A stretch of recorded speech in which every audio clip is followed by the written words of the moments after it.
কোন জুতাই টাকলার পাকে বাঁচাতে পারবে এই ভয়ঙ্কর পেরেক থেকে? চলুন এখন আমরা এই জুতোগুলো দিয়ে এক্সপেরিমেন্ট করব। তো লেভেল অন স্নেকার্স। টাকলা এখন তুমি লাফ দাও।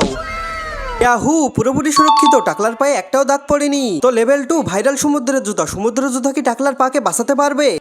টাকলা এখন তুমি লাফ দাও। ভাইরাল জুতা তো ভালোই কাজ করছে, পা পুরোপুরি সুরক্ষিত আছে। তো লেভেল 3 এই সাফরিদের জুতো। মনে হচ্ছে টাকলা এবার অনেক বেশি আঘাত পাবে। যাও টাকলা বাবা, আবারও লাফ দাও। ইয়া, দেখে তো মনে হচ্ছে টাকলার পা সাফরির জুতোর জন্য পুরো ক্ষত ক্ষত হয়ে গেছে। যাও টাকলা, এখন তোমাকে আর লাভ দিতে হবে না। তো লেভেল 4 মিকি মাউসের জুতো। হয়তো টাকলার কিছুই হবে না। টাকলা জনি এখন লাভ দাও।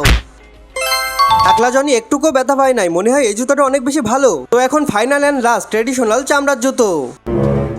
আরে দাঁড়াও, টাকলার পা যদি বেঁচে যায়, তোমরা বন্ধুরা এই ভিডিওতে 1 লাখ লাইক এবং 1 লাখ সাবস্ক্রাইব করে দিবে। তো এখন লাভ দাও টাকলা জনি। টাকলার পা তো কিছু হয়নি, সবাই লাইক সাবস্ক্রাইব করে দিবে।